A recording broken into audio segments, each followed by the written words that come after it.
Don't tell me PROMADE can't have no good retention, baby. Just don't ever tell me that. Don't ever tell me that. And I ain't even unpeel these pads.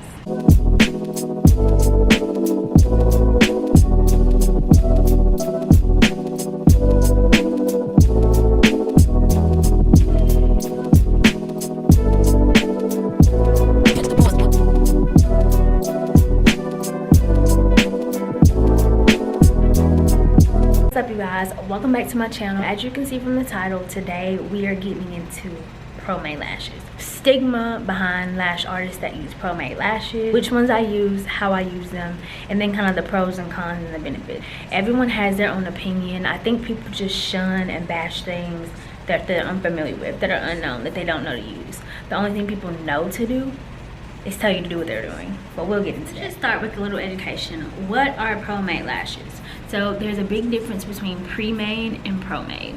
So I'm going to show you pre-made and then I'm going to show you PROMADE, and we'll discuss the difference. But just to show, let me just show you guys one of these. You want to have a narrow base, just like you were sitting there pinching your own bands. And sometimes, no tea, no shade, these come out more narrow because they're made by the machine, obviously. Look how thin that base is. When I tell anybody about using PROMADE bands, or scratch pre-made off, how much customization that you can have. Then you can do 3D, 5D for your little soft classic sets. You can do up to 20D. It just depends on the brand. So I'm gonna show you different lashes that I have, and then I'll get into kind of like the pros and cons. Then I'm actually gonna show y'all how to use them. Like, I wanna show you how I apply them. I'm gonna pull my mannequin head out and we're gonna get into it. No stress, no enemy. That boy used to be a friend of me. XO, what she sent to me. Say me can't let them boy get to me. So much supplies now from my birthday and stuff. Like, I need a new cart so bad. That's gonna be my next purchase. Trying to spend money. Every time I get a client, I really put that money back in my business. I don't even pay myself or spend money on myself yet. You gotta have the disposable bids at all times. Our disposable bid, so we can see what we're doing. Two different brands, so we're going to compare Paris Lash Academy to Malvella, and I'm just going to show you the difference in how dark, how dense, the base, all that good stuff. Alright, so as you can see, I got my little setup, and I'm just going to talk through it. If I edit this video and find that it's not clear, then I will go through and do a voiceover. We're going to start off with showing you how brands can be very different, and you just have to experiment until you find the one that works for you. Started off with PLA. Found both of these brands on TikTok. Had stuck to PLA, and I was like, let me try something different. And we'll just look at both of them. So let's start with Malvella. Show you each of them. Okay, you guys, so this first brand I'm going to show you is from Malvella Lash Academy. I found them, here's their social media. I found them on TikTok, and so of course you're a new beginner, you just want to try different brands. Both of these were kind of steep in price, but I just always knew I wanted to use PROMADE even before I took my lash class. So I already knew how much this was going to cost me, and I budgeted accordingly. Okay, so you can see that I actually have used these a pretty good bit. I did a few sets with them. Retention was okay with these, but the bases were not as skinny as the other ones, so we'll see that. I don't know if I'm just used to PLA and got more used to them, but these definitely create a dark lash line. So let me just show you guys what the lash looks like. Then I'm gonna do a little placement video on my little iPad. This is what it looks like. I hope you guys can see that. You see how the base is just kind of thick, so it's hard to really get it on the natural lash. I think this would be an even better demonstration once I'm actually on the eyelid, but this is just to show you like kind of how thick that is. And if you can see how thick that is, I ripped it off. If you can see how thick it is, and you can only imagine how hard that is to adhere to the natural lash. So that's why I just stick with PLA. So let me show you the difference with PLA. Alright, this is a strip from PLA. Look how skinny that base is. I don't want to put that on the natural lash. Boom. Very easy. Well, I'm pulling it off. This is not a lash, it's an iPad, but you know. That's one thing about PROMADE. You do have to use hella glue, because like I said, it has no glue on it. They're machine made. Okay. Let's stick that on now. Very easy. Very easy to use. Don't tell me PROMADE can't have no good retention, baby. Just don't ever tell me that.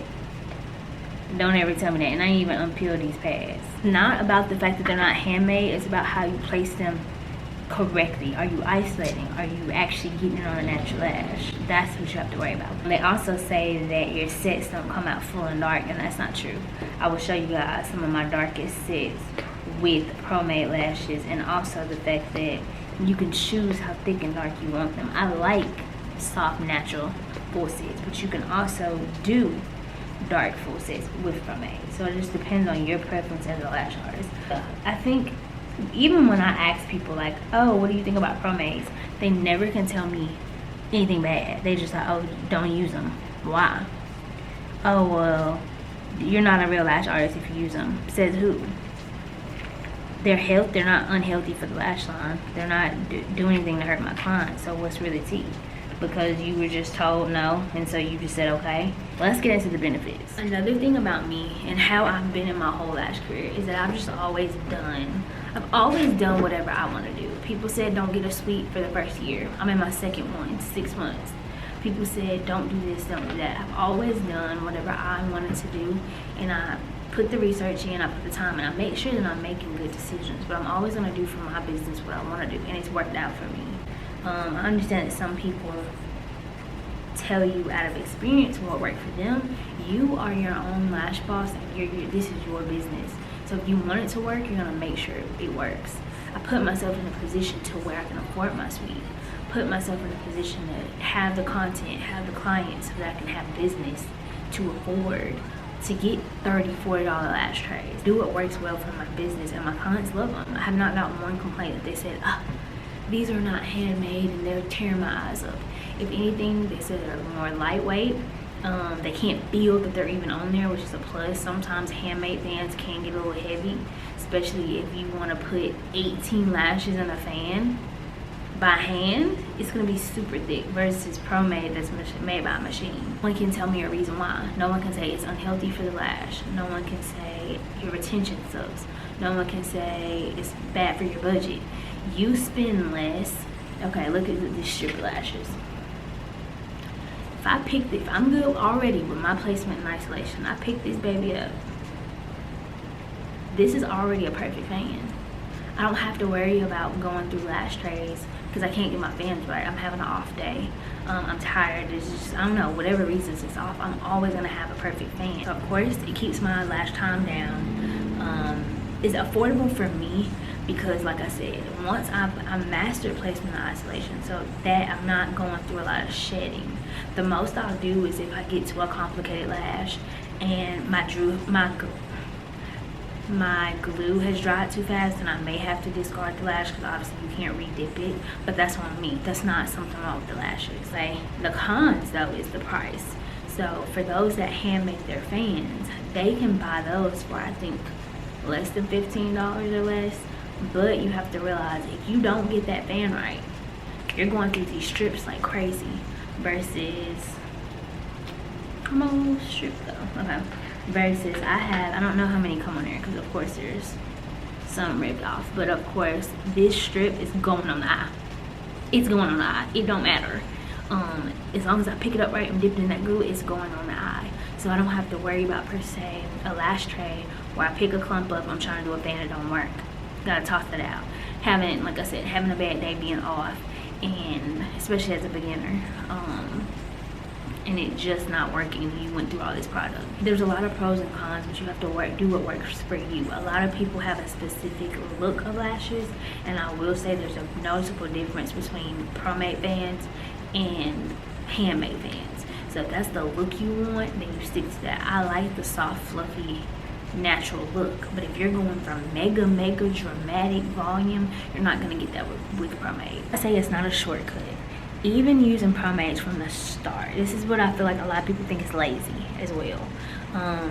Some people are very lazy. They don't want to put the work in, they don't want to practice, and they just like, oh, I'm gonna go use PROMADEs and my time's gonna go down. You still have to isolate and be able to place it. It don't matter if that, you're gonna have to do that with classic lashes. You don't have to do that with a wet set made classic. Any lashes you're doing, you're gonna have to be on point. So if you don't know how to do each lash, that's not gonna change if you're not making the fan. The fan is the last step. If you can't sit here and isolate and place, all your sets are gonna look trash regardless of what fan or extension you're putting on it. It's not a shortcut. started with PROMADE lashes from the beginning. My very first set took 4.5. Still takes practice, still takes putting that time in. It's not a shortcut. I'm at month 6 and I just got down to 2 hours. You think it's a shortcut, you're wasting your money and your time. You're gonna have to put the practice in regardless. If y'all learn anything about me, I'm harsh, I'm blunt, because when it comes to your business, you cannot be lazy. I don't care. You can't be lazy, you have to put the work in. Y'all see that I grew on social media so fast. I was doing the work. I'm posting the content, I'm practicing every single day when I don't have clients. And that's why I've grown how I've grown. Not because I use PROMADE vans. That was a little attitude, no one. Okay, so let's go into our demonstration. That's a master content creator for YouTube yet on the little tutorials. If you guys like these kind of videos, definitely let me know so I can get better at posting them. But for now, I just had to go in and make a PROMADE video because everyone was asking me about it on my other social media. So I was like, let me just make a YouTube and link it below. I posted, I think, a set, mega volume set with PROMADE's PLA, Paris Lash Academy, and people went berserk. So I was like, let me make a video on this. I'm also changing to a new brand, so I found some quality PROMADE lashes that I like, and I'm gonna transition into them. They're also more affordable, so I will link these below. The price point for these Paris Lash Academy lashes are $30 minimum, and these new lashes I found are only $7 to $8. So I want to transition to that. If you guys need a discount code, I will provide it in the link below. So first things first, like I said, you can use a silicone pad for these. I personally just throw them on, stick them to my recliner, because why not?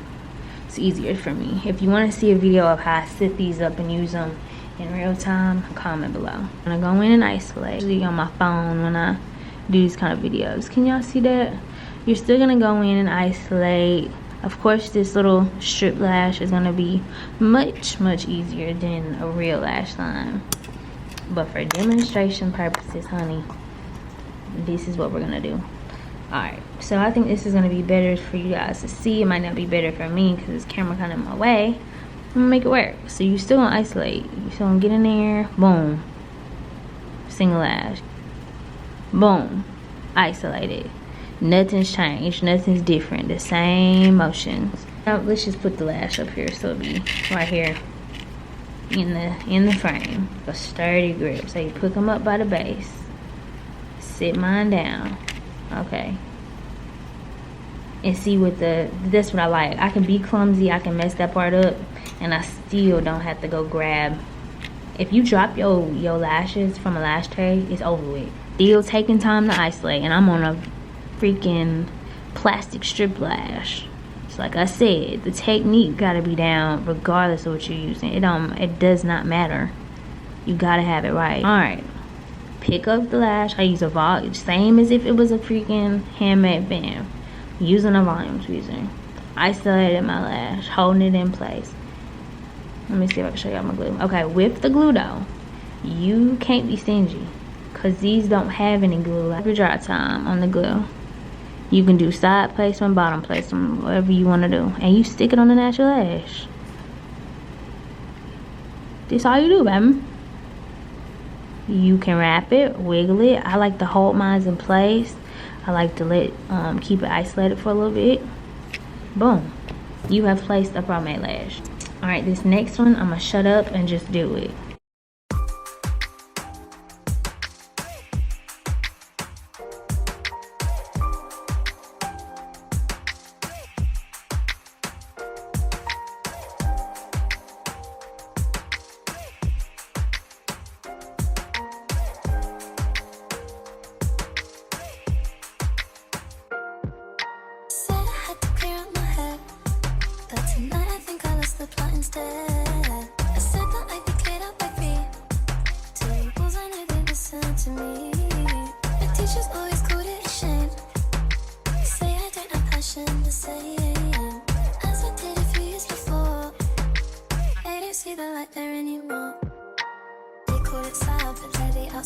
Now, one thing I will say about PROMADE, since they are so fluffy, you have to be mindful of isolation. I usually jump from eye to eye because you see how fluffy these are. If I have too much glue, they're gonna start going together. You're gonna see stickies versus with handmade fans, they're a little thicker, so they don't always clump up how a PROMADE fan can, because they're not as thin and fluffy. And sometimes the fluff, I'm actually doing really good. I'm surprised I'm not fumbling. Usually when I record, I lose all senses. You see how even right there, the fluff is getting caught up in each other? So a lot of times when you use PROMADEs, make sure you're jumping from eye to eye. This is a perfect example of why y'all can't say that PROMADEs are easier. I put too much glue on this lash next to it. Let me try to move them out the way. Okay, see, perfect example. I had too much glue in there, but the glue wasn't dry. So even when I tried to move it out the way, it just made all these natural lashes stick to each other. That's one. Also, because it's so much glue, if I don't hold that in place long enough by itself, the lashes next to it, again, because it's so fluffy, are gonna start to adhere to each other. So the ones next to it are now sticking to it because they have so much glue to touch on to. So I think even with PROMADEs, isolation and placement is probably even more important. Does that make sense?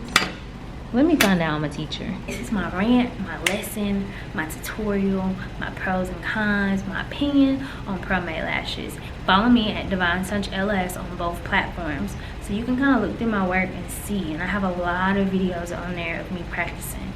When you see me practice, I'm using PROMADes. It's always been PROMADes for me. It's always been PROMADes for me.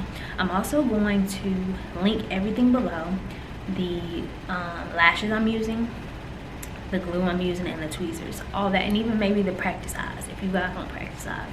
I'll link all that below. So yes, that's all I have for you ladies. I'm the queen of PROMADes. Maybe that's what I need to put in my bio. Queen of PROMADE lashes. So we start saying that, I know I'm coming with the content, whatever you guys want to see. As always, thank you so much for watching, and I'll see y'all in the next video.